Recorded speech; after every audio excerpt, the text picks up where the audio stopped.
Good afternoon, everybody, and welcome to the Radcliffe Institute for Advanced Study at Harvard. My name is Alex Redding, and I teach at the music department down the road. I was also a Radcliffe Fellow in 2014-15, and it's a great pleasure to be back here to introduce today's speaker, Daniel Callahan. For those of you who attend these meetings regularly, I should note that you will have expected to see Meredith Quinn here, standing here instead of me. She's unwell and couldn't be here, and we wish her a speedy recovery. And for those of you who have not been here before, I should point out that the Radcliffe Institute brings together students, scholars, and practitioners from across the disciplines and professions to create and share transformative ideas. You can participate in this laboratory of ideas by attending public programs such as this one, visiting one or two of galleries, or by perusing the special collections held next door at the Schlesinger Library. There's lots of information on all the above, and a newsletter you can sign up for if you go to radcliffe.harvard.edu. And it's my particular pleasure to introduce this year's Beatrice Shepard-Blaine Fellow, Daniel Callahan. It's a real pleasure for me to do this in this forum because I remember well how I first met Daniel many years ago. I was giving a talk at Columbia at the time, and Daniel was finishing his PhD at the time, and he was my gracious host for the day. And so I'm delighted to return the favor today. Daniel's scholarship spans music, dance, and performance studies to explore how music moves people in all sorts of ways, dancers, musicians, conductors, and audience members alike. A graduate of NYU, Daniel earned his PhD in musicology from Columbia before he was appointed a Mellon postdoctoral fellow and lecturer in music and the humanities at the University of Chicago, and he is currently an assistant professor of music at Boston College. Daniel has produced scholarship and presented on topics as varied as Aaron Copland, Nijinsky, 1930s cartoon, Mallarmé, and queering dance music. He is a trained cellist, and he's also studied modern dance and ballet. His first book project, The Dancer from the Music, explores how American modern dance developed out of, depended on, and eventually distanced itself from canonical concert music. In 2018, Daniel was invited to speak on Leonard Bernstein's conducting for the Boston Symphony Orchestra and the Library of Congress. Late last year, the American Musicological Society awarded Daniel both the 2019 Alfred Einstein Award and the 2019 Philip Brett Award for his article, The Gay Divorce of Music and Dance, Choreo-Musicality and the Early Works of Cage Cunningham. And this is the first time that a single work of scholarship has received both these honors at the same time. The citation praised Daniel's landmark article, which gives critical attention to the often overlooked early collaborations of John Cage and Merce Cunningham as, and here I quote from the citation for the award, as a genuinely original contribution to music studies, modern dance studies, and LGBTQ history. This afternoon, Daniel will be discussing his second book, Conducting Oneself, which he's working on during his Radcliffe Fellowship this year. What's special about Daniel's approach to this topic is that he's subverting the conventional privileging of text over act, and Daniel instead attends to the conductor's body as the critical site from which to reconsider questions about the production of affect and presence and the politics of identity and power at the podium. He will explore how conductors visibly embody empathy with the music they direct, while projecting expertise and power, focusing on the bodies and identities of conductors that challenge the maestro stereotype of white masculine authority. Please join me in welcoming Daniel Callahan.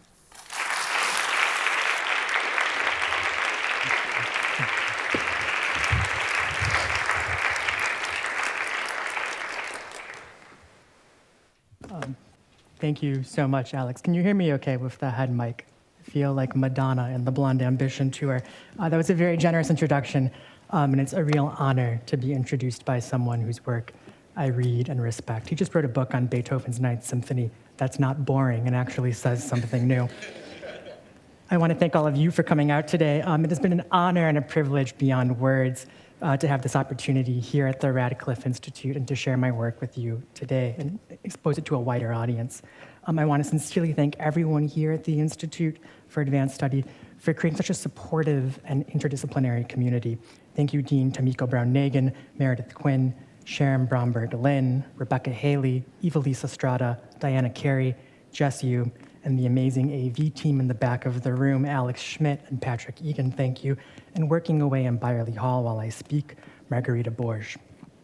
I want to thank my two excellent Radcliffe research partners, Harvard College sophomore Ian Chan and Harvard College first year Xavier Evans.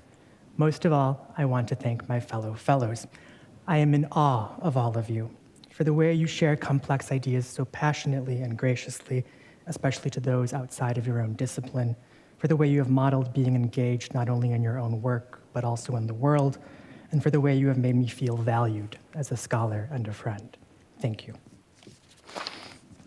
It has been wonderful hearing research in this room every week, whether it's Ido Berger exploring colliding neutron stars and gravitational waves, or Galaporis Kim thinking about the exhibition, curation, and conservation of artworks and artifacts.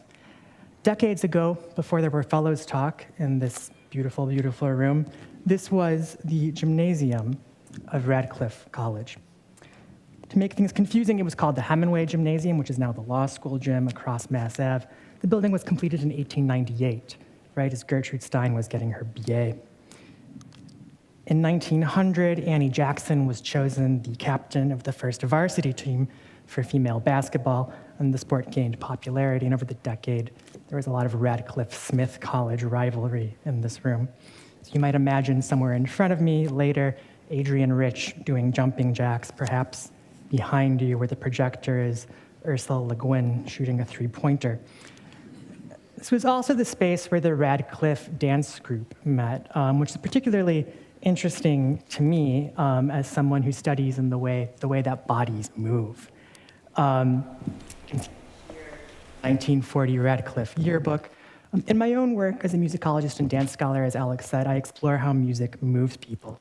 And one of the choreographers that I write about that Alex mentioned is Merce Cunningham. And my first day at the Radcliffe Institute, I walked up the stairs to meet all my fellow fellows, and I saw this photograph in the stairwell, which you just walked up to come to this room unless you took the elevator. And this is Merce Cunningham teaching the Radcliffe dance group in this room. So in some ways, this feels wonderful. It's a way to say goodbye to one project in this room and to formally introduce another on conductors. Before I do so, I would like you to humor me for a moment. I know that audience participation is often kind of terrifying. We're in a gym. Gyms might bring back bad memories for a lot of the nerds in the room. But if you are willing and able, I would kindly ask that you please stand. And if you can't, that's totally fine. Adjust movement in a way that feels good for you and your body. I feel like we should take advantage of the fact that we are in a former gymnasium and do a little bit of exercises, specifically just some very basic conducting to get us warmed up and to have me see you and lose my nervousness as I watch you flail your arms around like the candidates in last night's Democratic primary debate. I actually don't like using a baton, so I'm going to pass this off to Dr. Kamara in the front row over here. And I want us just to practice a simple conducting in two. This is very, very simple. You can take either hand, use your dominant hand, preferably if it's right, go with that. And just a simple down one, pulse your wrist up two. 1, 2, 1, 2, 1, 2. If you mark the beat in your wrist, beat, 2, beat, 2. Or if you're a medieval historian, the beat is called the ictus. 1, 2. It looks pretty good from where I'm standing. So now let's try to do it with a pro. We're going to conduct along with the second movement of Beethoven's Seventh Symphony, which one composer called Theosis of the Dance. No dancing, just conducting. It's going to be in a nice, it's going to be a one chord for two measures. And it's going to be a pretty obvious bum, bum, bum, bum, bum. Here we go.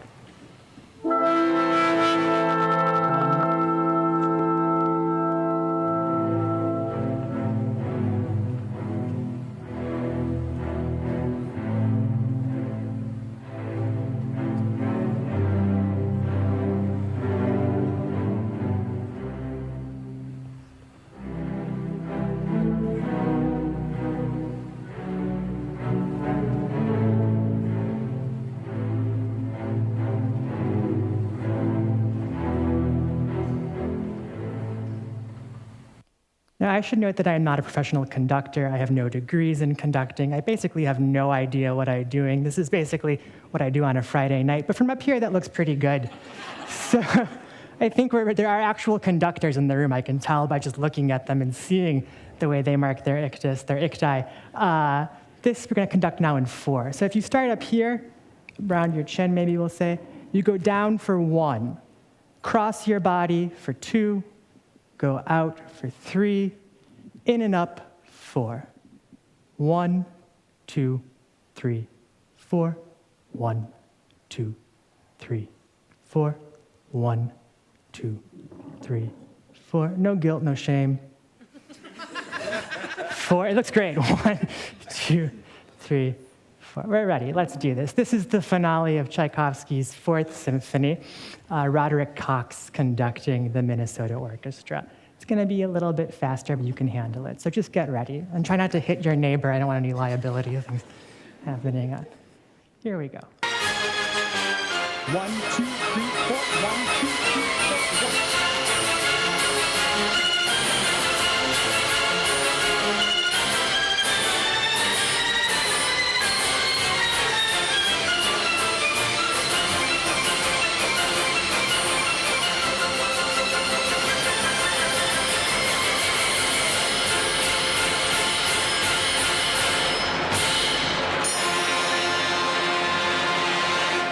Very good. I looked at Sharon Braun-Brigglin and I got thrown off. Thank you. That was pretty good. As you can tell, it can be a little bit of work. You might get sweaty doing this. I want you to now imagine, especially if you are one of our male-identified audience members, to dig deep and try to draw on your inner woman and imagine that you are doing this while 5 months pregnant in a rehearsal facing a new orchestra. Yes. This is in honor of Nina, who is not here right now. So we're going to do this again. Get ready. Conduct in 4.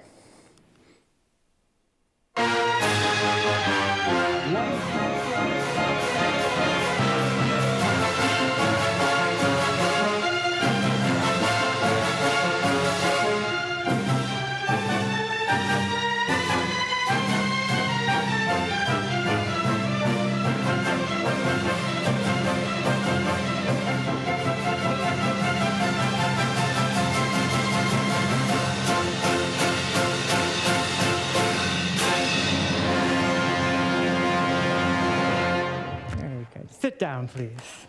That was wonderful. Thank you. Give yourself a round of applause, actually. Thank you.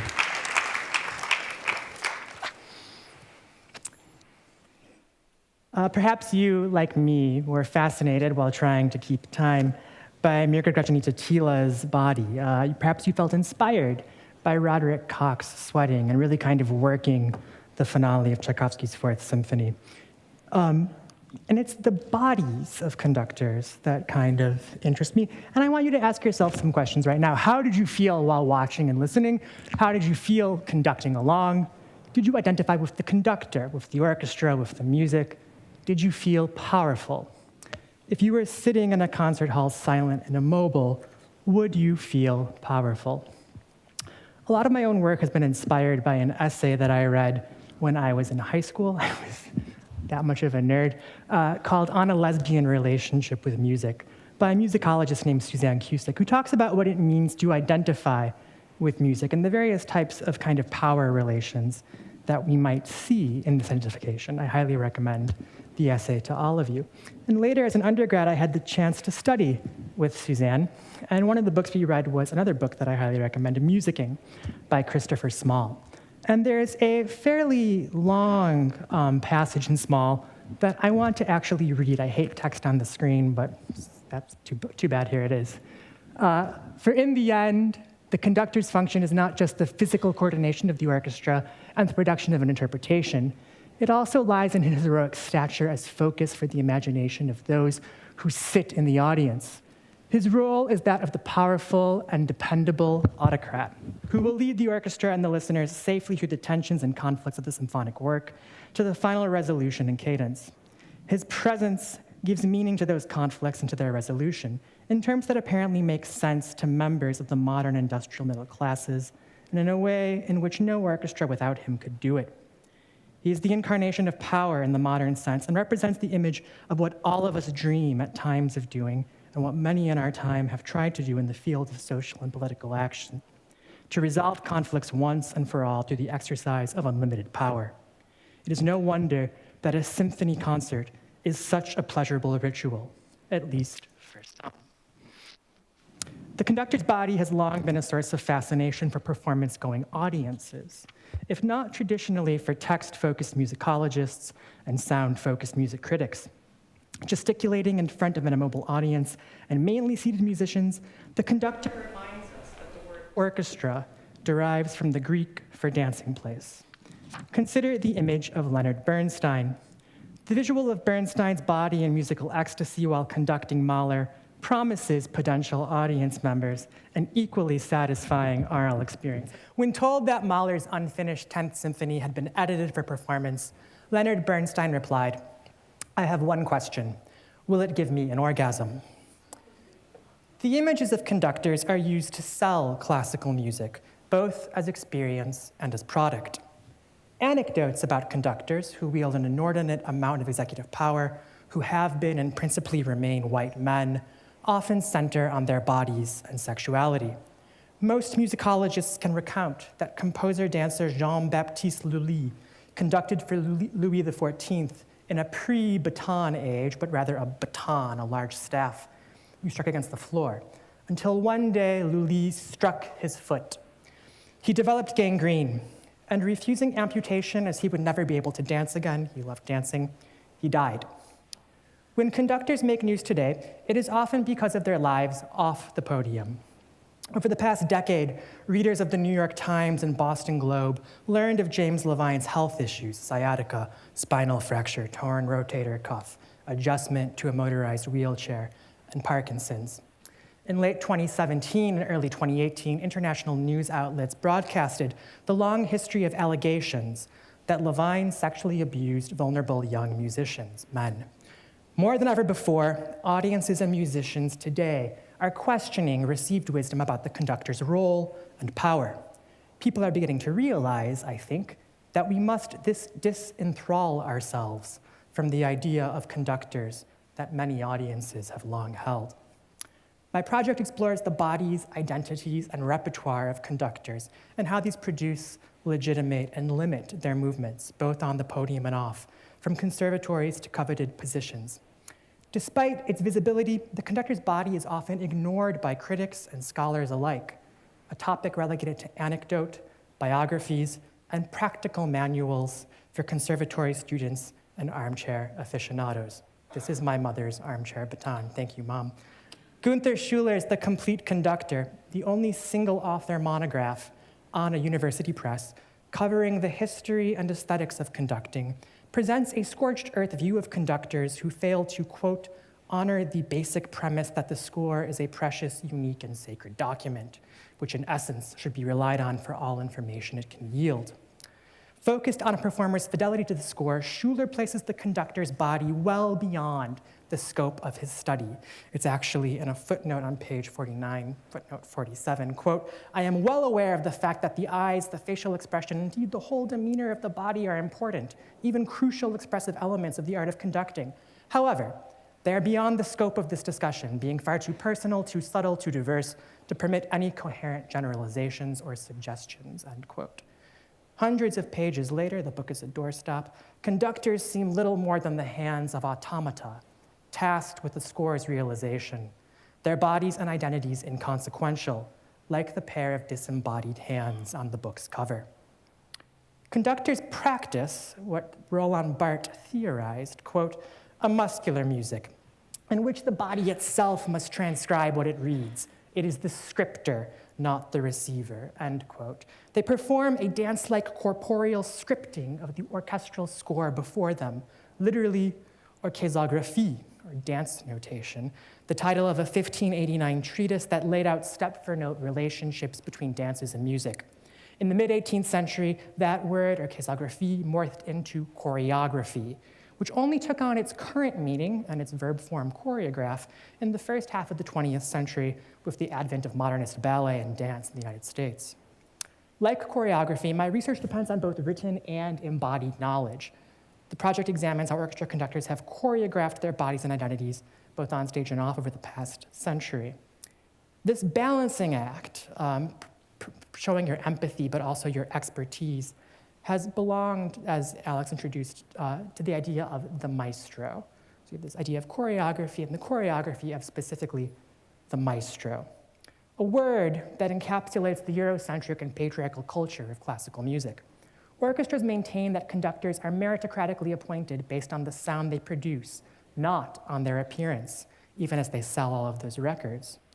Focusing on the bodies and identities of conductors that somehow challenge the maestro stereotype by gender, by sexuality, by race, and by disability, the cultural history that I'm trying to start here at the Radcliffe Institute aims to chart both the exclusionary politics and the increasing desire for diversity, which is often a kind of show-off word, or in more a real term, inclusivity and equity in classical music performance and the pipeline to the podium. All of the big five orchestras, as they were once famously known, have had only music directors who have been men. In the top 24 big budget orchestras in the United States, there is only one that has as its music director a woman. That woman is Marin Alsop. She was appointed in 2007. She has since also assumed directorships in Sao Paulo and Brazil, and she's also the first woman to conduct the Last Night of the Proms. She also now has been appointed to the Vienna Radio Symphony Orchestra. Just this morning, as I was finishing this talk, I read two things in the front page of the New York Times, and then something else that a friend kindly sent to me. One, this idea of all the flailing of the hands at the podium last night for the primary debates. And two, that yesterday the Baltimore Symphony Orchestra announced that Marin Alsop and the orchestra have agreed that her contract will end. This was agreed yesterday at the end of the 2020-21 season. This means that the percentage of female orchestra music directors in the top 24 big budget orchestras have gone from 4% to 0% by the end of 2021. This makes it about as white and patriarchal as the papacy and the presidency. Slight win there. A question might be, why am I focusing on conductors who are only around these kind of large, big budget organizations? Don't I realize that there are other women conducting everywhere? Of course I do. My first music teacher was a plainclothes nun, Sister Marie Paul Haas, who passed away this past March. This was the first conductor I knew. The second conductor I knew was a guest conductor out in Iowa. I've had all of these people, both women, people of color, who have conducted me. But then when you get to the top, when it's no longer women's work and education, it suddenly becomes something for white guys again. The project that I'm looking at now wants to consider people like this, someone you probably don't know, Margaret Rosazarian Harris, who she never had one of these prime director positions, but she was resilient and persistent. She took over in the pit for the musical Hair in 1970 on Broadway. She's guest conducted the LA Phil in Minnesota, even at the Hollywood Bowl, as you see here, but not a name that we necessarily know unless you're a hardcore conducting researcher. The book, as I'm currently envisioning it, starts out with a chapter on two conductors, Caroline B. Nichols and Gustav Mahler. This also introduces the turn-of-the-century overheated distinction between score-focused technicians. The classic example is Toscanini, who has a bunch of books written about him. I use Nichols. And performance-focused interpreters. Furtwängler is often cited. I consider Mahler, although he was also kind of obsessive about details with scores, but in a slightly different way. This chapter aims to really quickly and clearly demonstrate how conductors' movements and their reception were shaped and limited equally by aesthetics and by identity. Gustav Mahler, we have all these kind of famous depictions of how expressive he was at the podium, moving and bending his body. Some of these representations kind of dip in pretty clearly into a more anti-Semitic realm. With Caroline B. Nichols, who ran the first all-women's orchestra, a tradition that existed from the end of the 19th century up into, and even a little bit after, the middle of the 20th century, the Fidettes, this orchestra of Boston. This is an image of Nichols in front of her ensemble from the Schlesinger Library here at Radcliffe. They had a whole kind of mission statement. They had a whistle. Their watchword was advancement. Their ideal was the Boston Symphony Orchestra. an all-male group, as most orchestras were for the vast majority of the 20th century. When people wrote about Nichols in the press, they would note how industrious she was and how she was both kind of stern and almost drill sergeant-like in her approach, but also nice. She wasn't that mean. There's this idea that she had to always kind of show geniality and kindness. In this kind of weird way that people talk about women in executive roles, you can already see these things happening at the end of the 19th century and the 20th century, common tropes that we all know and see when people talk about women in executive leadership roles. The second chapter of my book turns to Leonard Bernstein. I always thought that I would write a second book just on Bernstein, and then I realized that would be kind of boring, and there's too many other books like that. There's all the other people out there. And also, I love archives, but I also like talking to people who are still living and still practicing. Bernstein comes up in that book that I referenced earlier by Günter Schuler, The Complete Conductor, where we read that Bernstein, quote, he was Reiner's pupil, but one of the world's most histrionic and exhibitionistic conductors, that his interpretation of Brahms's First Symphony has, quote, too much of an Oi weh Weltschmerz to be bearable. And 3, that Bernstein, one of the most overrated and adulated conductors of recent times, rarely practiced what he preached, to take the composer's instruction and score as the kind of primary thing. At one point, Schuler says that he has a word about Bernstein.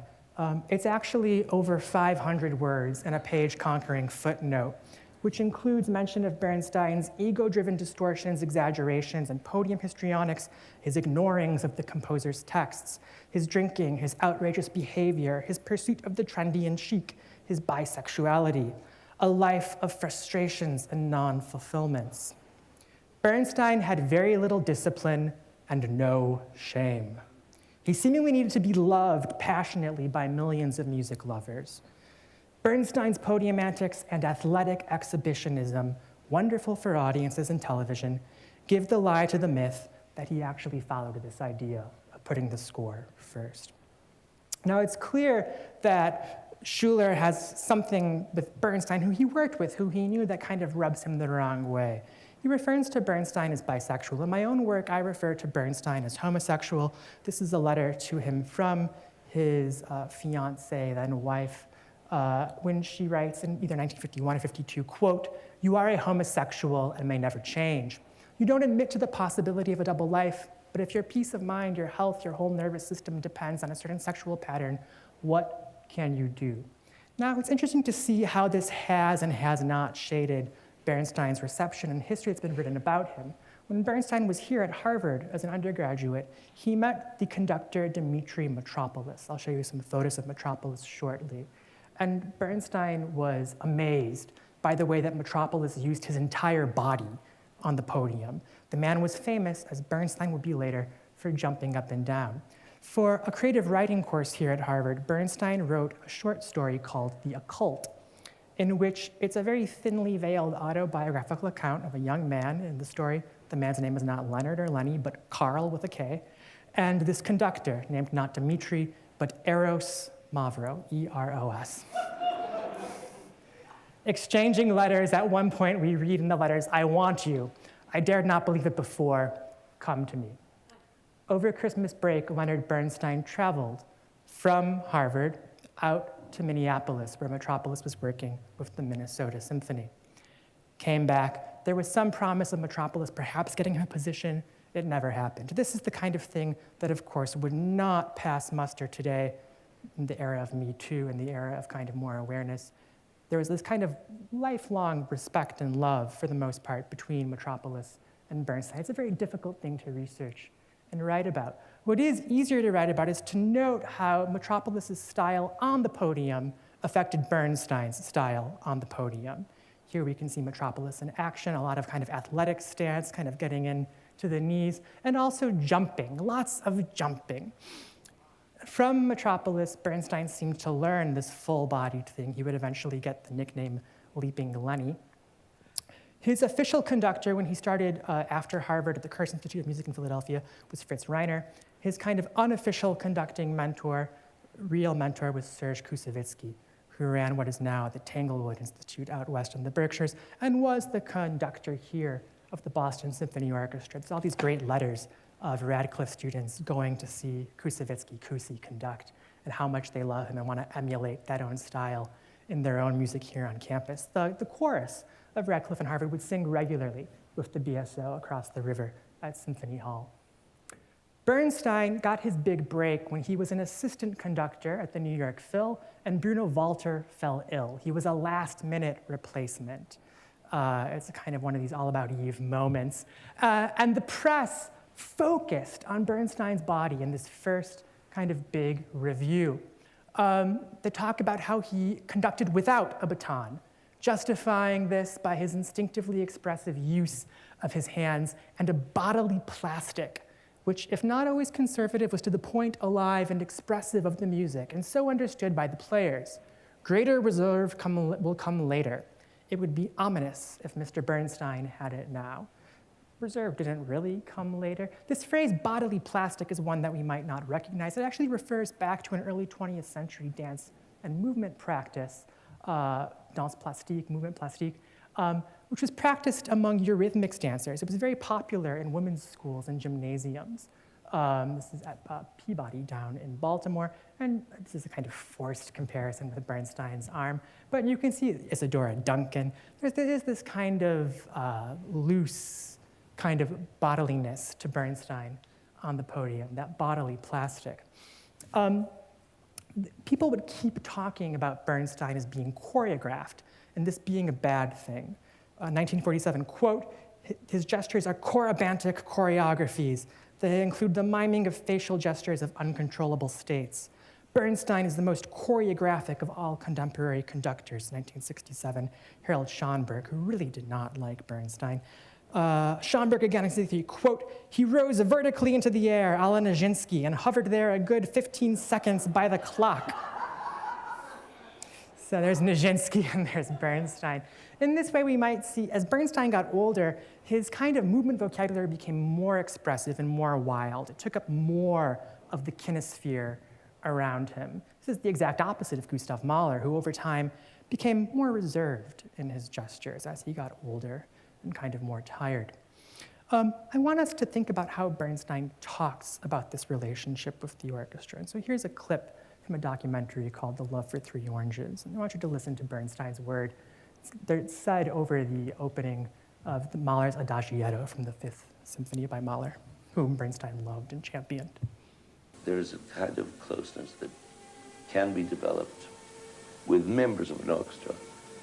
It is a love affair in which you and a body are breathing together, pulsing together, lifting and sinking together. And I'm perhaps making this sound too lurid or too sexual. It is sort of sexual, but it's with 100 people.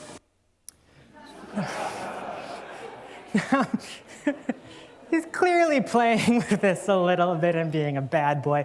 Here he is having a post-concert cigarette with his sister in the background.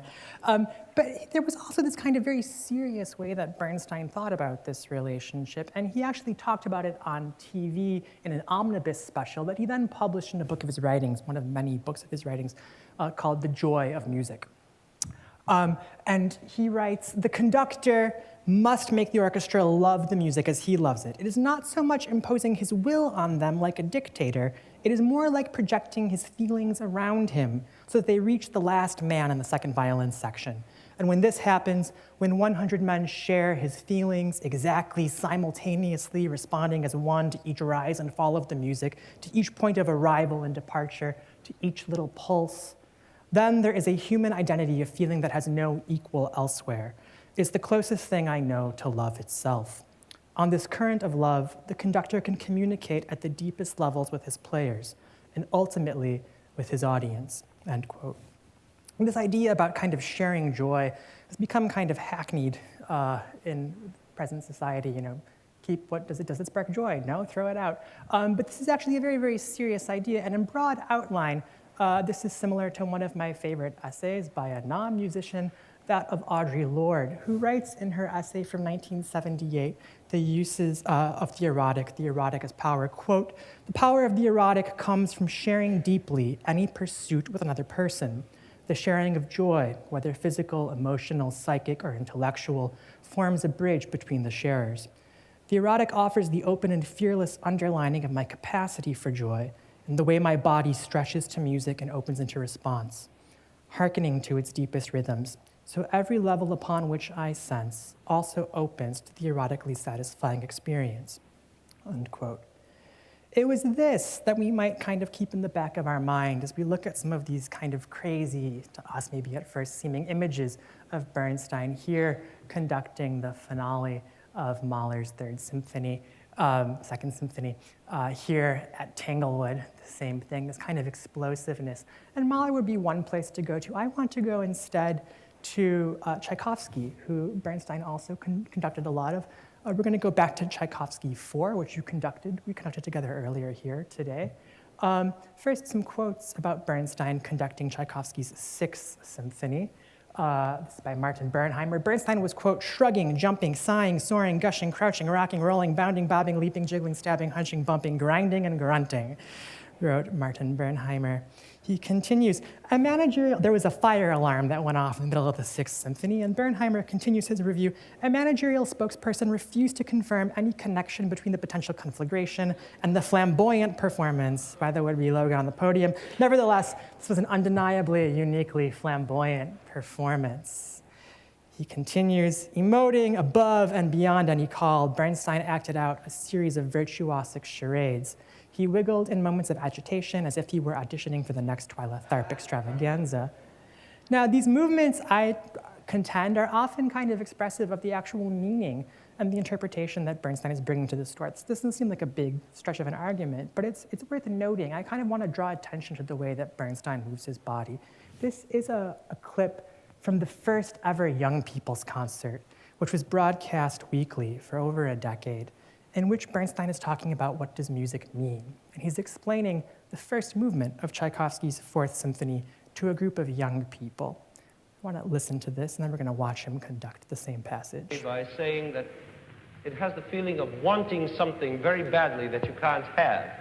Did you ever feel that you wanted something more than anything else in the world, and you said so, and they said, "No, you can't have it," and you said again, "I want it," and again they said no, and again you said louder and more excited, "I want it," and again louder, "I want it," until it seemed that something would break in your head and there's nothing left to do but cry. Well, that's like this music. Listen. I want it. I want it. I want it. I want it. I want it. I want it. I want it. I want it. I want it. I want it. And finally, something breaks in your head, and you cry. Now, this being filmed and broadcast on national television in a single go, his first time out, you can see how he's kind of not holding back. His entire body is trying to capture kind of typical late 19th century rising sequence, that increasingly higher and higher stretch of notes. I want, now that we've seen him demonstrate this at the piano, I want to look at him in performance 12 years later. And I want to pay attention to a few things. That throwback of the head on "I want it" each time that we see here, but also some things that are pretty clear indicators of what we might consider Bernstein's movement vocabulary. One, there's going to be a tiny look of ecstasy that's signified by an open mouth at the beginning of the sequence and a kind of slump of the body. Two, a kind of Bernstein trademark. Eventually, when things get really, really big, he puts both hands on the baton. Here he is conducting with the baton. And then three, he will leap up from the podium at the beginning of the stormy motive that follows that rising sequence. So let's watch this.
that leap at the end.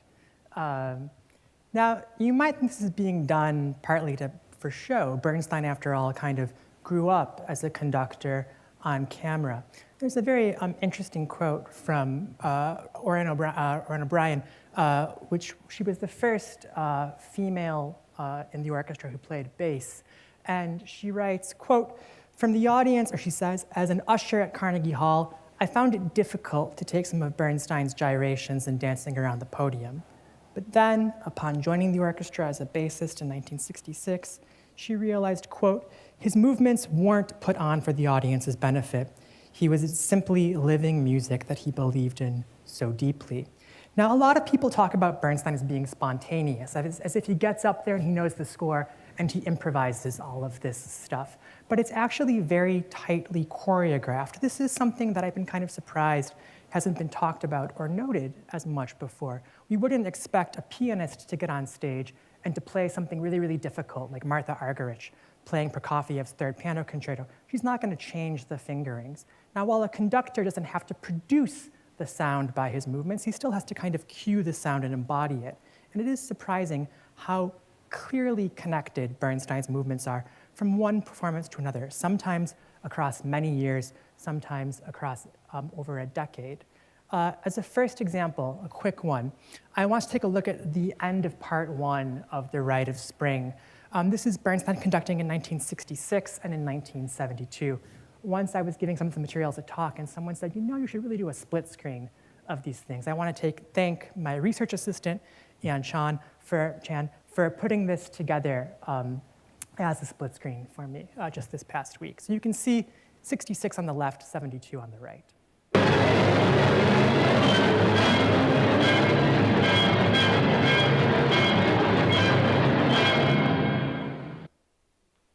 Quick example. I know many of you aren't music people necessarily. I don't want you to lose focus. A slightly more personally meaningful and intense example comes from Beethoven's Symphony No. 7, the piece that we were conducting earlier, the second movement, together in this gymnasium. At Bernstein's final concert at Tanglewood in 1990, he was extremely sick. He had been having lung issues for the entire summer. He had to cancel tours, but he still went to Tanglewood to conduct. He had to cancel conducting part of the program. His assistant, Carl St. Clair, took over for the orchestration of Bernstein's own arias and barcarolles.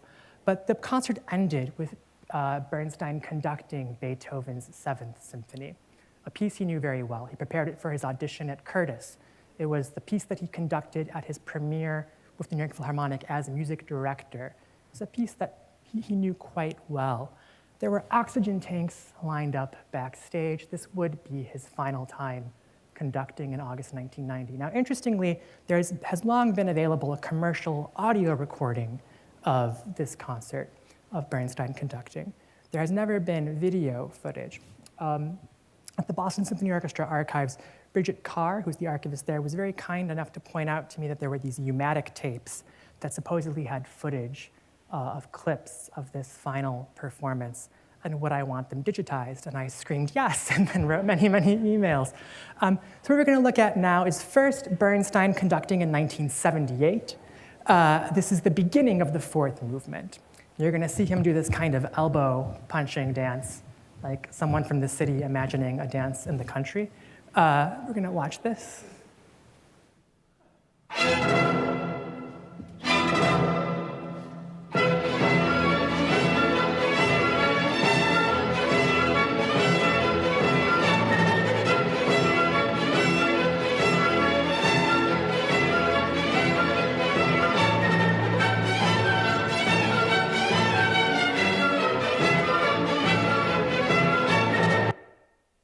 Now, that same opening in 1990, 12 years later, Bernstein very, very ill. He had a coughing fit in the middle of the third movement. And I was asking a colleague about this, my colleague Sandra Hebert, who is a pianist who was studying at Tanglewood that summer, who saw this concert. And she said, Daniel, I know that last concert. Bernstein did his jump. He did his signature leap at the beginning of the fourth movement. And I said, Sandy, that's not possible. I've read all the reviews. I'm a Bernstein nerd. She's like, I'm telling you, he leapt. Sure enough, the video was digitized, and after those first 2 chords, you'll see Bernstein, out of breath, tired, and he still does the leap.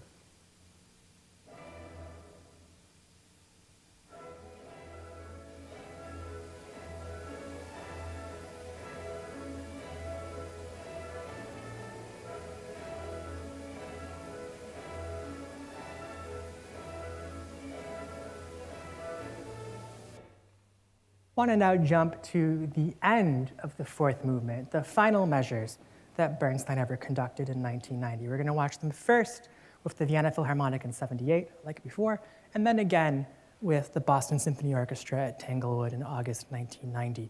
I'll do just one clip, just the other, and then we'll do that split screen again. This is the final. This is Bernstein's score. The New York Philharmonic has digitized. Here he is in '78.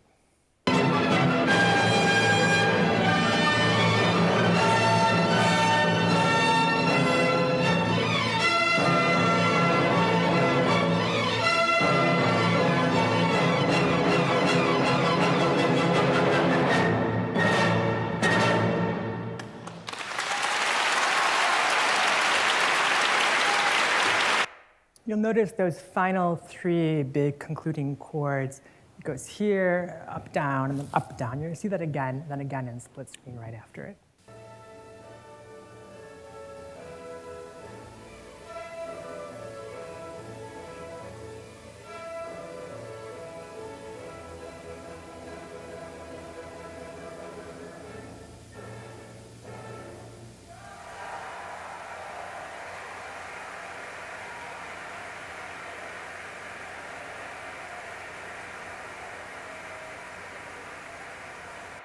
So again, at the end, this kind of wind up and down, forward, down.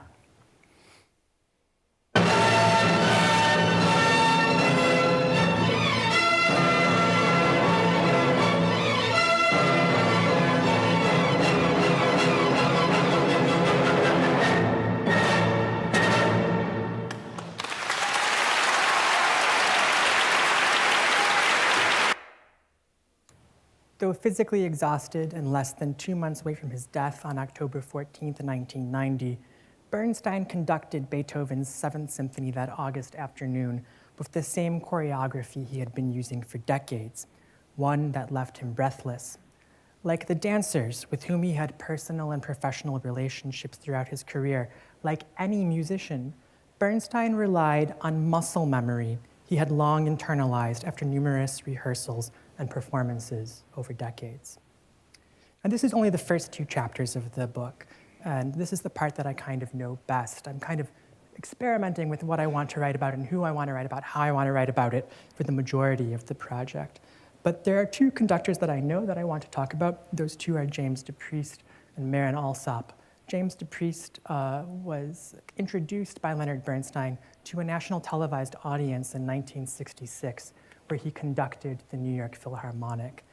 Marin Alsop was a young girl who was sitting in the audience, who turned to her dad, who was also a musician, and said, "Dad, I want to be that guy when I grow up." Her music teacher said, actually girls don't conduct. We'll get to Alsop in a second. Here's Bernstein introducing DePriest in 1966 at a young people's concert. And then we'll play a little bit of DePriest conducting. And this exciting sound painting will be conducted by our gifted assistant, James DePriest. Mr. DePriest is a graduate of the University of Pennsylvania and a nephew of the beloved American singer, Marian Anderson. I should also tell you, so that you'll understand when you meet him, that while Mr. DePriest was in Bangkok, Thailand, 2 years ago, sent by our State Department to help build a symphony orchestra there, he was suddenly stricken with polio and suffered paralysis of both legs. He is still walking with braces, but his courage and stamina are so great that, as you'll now hear, this cruel handicap has in no way hurt his conducting. We can all learn a lesson from him. Here's James DePriest.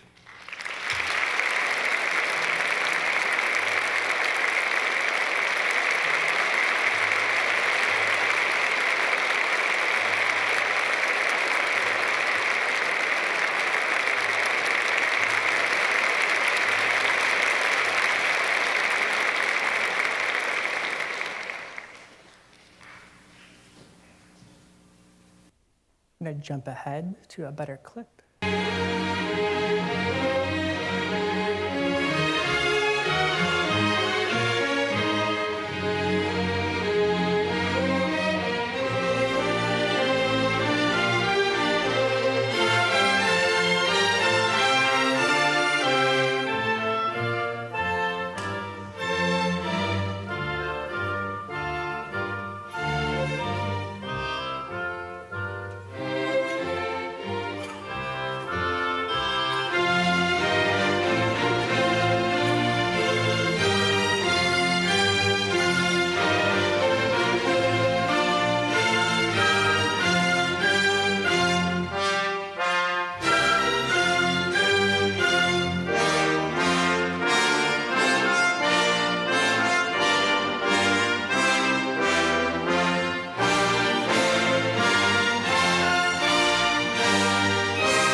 Over his long career, from Bernstein introducing him to a national TV public by his, quote, cruel handicap, up until after becoming the director of the Oregon Symphony, and then becoming the director of the conducting program at Juilliard, in both public statements and in private documents in the James DePriest papers at the University of Pennsylvania Special Collections, DePriest constantly expresses worry that people will identify him by either his race or his disability, and not by his musicality. And he's kind of torn because he gets these letters from young people saying, you know, you inspire me so much. And he says, yes, but it's not about that all the time. For Marin Alsop, here is DePriest with the Juilliard Orchestra, who I watched him conduct when I was in college at NYU and then in grad school at Columbia. Alsop, who we talked about at the beginning in the introduction to this talk, 2007 music director, 2012.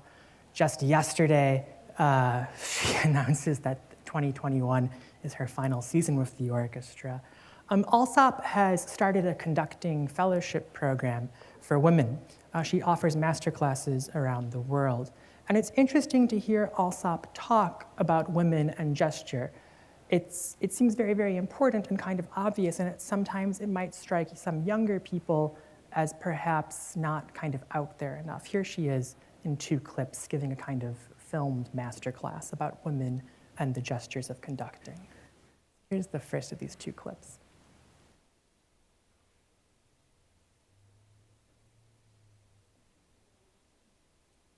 Right now, Alsop is saying that when women perform certain gestures, they are read differently than men. She has a quote that when a woman does something kind of small and sensitive, it's read as, quote, girly. But when a man does it, he's considered very, very sensitive, and he's considered to be very, very feeling. And so she explains, and she's talking to this student, Alexandra Ariete, about how the difference is, and how this difference is read.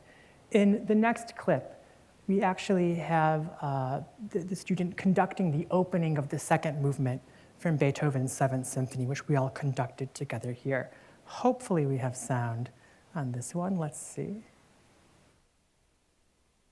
No, that's the opening note. Dum, da, da, da, da, dun, dun, dun. No. You're doing this thing, and you have your pinky kind of up, and it's not strong enough. I want strength. And you're ba, and then quiet. You have to draw that in. You have to have strength and then quiet, is what Alsop is saying. I apologize for the audio issue. So here we're going to have the student do it again with the piano. Really strong, and then down, and then ba, ba, ba. That's how I do it. Now can you do it? And the student says, yes, I will. And here we go. Bum. Dun, dun, dun, bum. And then Marin comes in. After these kind of 2 Bernstein-influenced conductors, I turn to a lot more recent people. There's 2 main paths to becoming a conductor, it seems. One is being a very successful instrumentalist, and then just kind of overnight, you become a conductor. For pianists, this often works, where they play and then they conduct. This is actually a conductor who's a percussionist, Stephen Schick, conducting the opening of my fellow Radcliffe fellow, Fernanda Aoki Navarro's piece, Glottogony, which some of us saw a preview of this yesterday. And notice how, as a percussionist, he has a very clear ictus, a very, very kind of clear beat.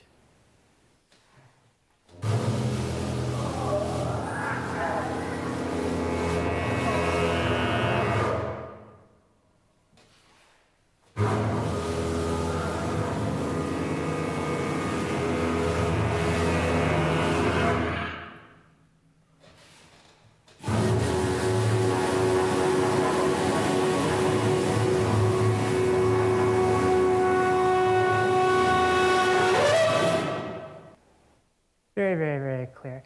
And while I have this moment to give a plug, I encourage everyone to go to YouTube, enter in Fernanda Aoki Navarro, and type in Ms. Spider. I promise you something very special awaits you, involving 3 toy pianos and pink fingerless mittens.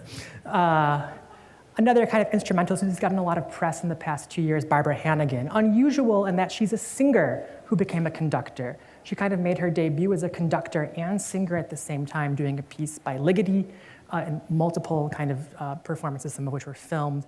And she's now become a conductor. She's very, very expressive. But the people that really interest me are those who follow this kind of path with the promise of having a position, from a conservatory to hopefully an assistant conductor position, to hopefully an associate conductor position, to hopefully some prizes, and then a music director. It seems creepily similar to the tenure track, although it's worse. It's actually worse than the tenure track, both getting that first job and then staying in. The first of these people that I'm really interested in is Roderick Cox. He got his master's in conducting from Northwestern University. In 2015, he was named assistant conductor, and then in 2017, associate conductor of the Minnesota Orchestra. In 2018, he won the Sergei Schulte Prize for conducting. He currently lives in Berlin, and to kind of show you how stressful and weird it is getting a full-time directorship position, he's currently up for a gig at the Richmond Symphony, which clearly lists all of their music director candidates online. It'd be like going in for an academic interview and knowing who the other 4 candidates are and encouraging the community to come to your job talks, except this time it's a concert. There's currently a search going on, as someone in this room knows very, very well, who's the head of that search, for the next conductor of the Handel and Haydn Society here in Boston, one of the oldest music ensembles, the oldest, I think, technically continually operating orchestra in the United States. Something to think about. Who's going to be the successor? And if you look, that's all I will say about that for now. Another conductor I'm interested in is Ryan Bancroft, who is currently the principal conductor designate, he starts next fall, of the BBC's National Orchestra of Wales. Several interesting things about Bancroft. He won this 2018 Malco Conducting Prize. And in the Wikipedia page, it's very, very kind of clearly announced and trumpeted in the first paragraph that he's from a middle-class background in Los Angeles. It says, quote, the first sentence, Bancroft grew up in Lakewood, California from a working-class background where his father was a house painter and his mother worked at a grocery. This kind of way that people do and don't talk about class in the world of orchestral performance is very, very interesting to me. And finally, a return back to Mirga Grazinyte-Tyla, who we conducted with at the beginning. In 2016, she was named music director of the City of Birmingham Symphony Orchestra. The CBSO is a phenomenal ensemble. Previous music directors included Sir Simon Rattle, who went on to be the music director of the Berlin Philharmonic, and also Andris Nelsons, who is currently the director of the Boston Symphony Orchestra. One thing that's interesting about both the CBSO and the Berlin Philharmonic is that the conductors are chosen through this kind of weird, intensive process and voted on by the members of the orchestra themselves. So if they don't like the conductor who's coming in, that person will not be named director. Mirga Grazinyte-Tyla has also in 2019 been the first female conductor to sign an exclusive contract, recording contract with Deutsche Grammophon, a kind of very, very big deal. She's also been the first female conductor to conduct, that's not true, that's Marin Alsop, to conduct alongside the proms. But she has conducted at the proms. There's a great recording of her conducting the Elgar Cello Concerto. I highly encourage you to check that out. This is something, I'm not the first person to talk about this, obviously. People have been writing about conductors and power for a while. There does seem to be increased kind of interest and focus on how do we talk about this. Next week, for anyone who's in New York City, on Wednesday, March 4th, the current president and CEO of the New York Philharmonic, Deborah Borda, composer and conductor Tanya Leone, who is an amazing composer and also a conductor, and my good friend and colleague, we went to grad school together, Matthew D. Morrison, are going to have a conversation together. This, I think, will be filmed and put online for you to look at later. I want to return in closing to a quote from that big book, Gunther Schuler's The Complete Conductor. And there's some great stuff in that book, and Gunther Schuler wasn't all bad. He comes off as kind of a crank sometimes.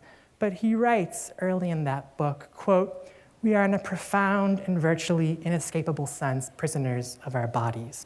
Something about this seems kind of very sad and scary to me. And if we just revise the sentence slightly, we are in a profound and virtually inescapable sense our bodies, seems fine and a lot easier. What I'm particularly interested in, both in theory and in lived practice, are these repeated actions, these kind of things that we do over and over again as habit, that eventually become to represent a kind of identity, that eventually say, this is why I'm a conductor, this is why I am a woman, this is why I'm gay. It's this kind of, the performativity is the fancy word, these constant iterations of things that make up who we are, that I find interesting, not scary, and definitely worth more than a footnote. Thank you.